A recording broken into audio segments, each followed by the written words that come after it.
Hello friends, good morning. कैसे हैं आप लोग? आशा करता हूँ आप लोग स्वस्थ होंगे और मस्त होंगे। दोस्तों, आज की वीडियो आप लोग को लेकर के आया हूँ फैन।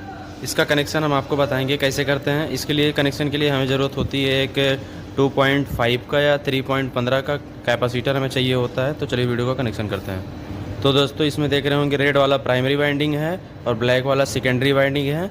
तो इन दोनों को पहले हम आपस में जोड़ेंगे। तो दोस्तों, एक प्राइमरी वाइंडिंग का कनेक्शन हो गया। अब जो दो तार बचा हुआ है ये कैपेसिटर में लगेंगे। कुछ इस तरह का हमारा कनेक्शन हो गया। अब एक तार इसमें फेस देंगे, एक में न्यूट्रल देंगे। दोस्तों, ये देखिए दोस्तों, एक में फेस हो गया, एक में न्यूट्रल हो गया। ये हमारा वैसे छूटेगा कैपेसिटर का तार है। ये देखिए दोस्तों, मोटर हमारी स्टार्ट हो गई। ऐसे आप भी चेक करेंगे। थैंक यू दोस्तों।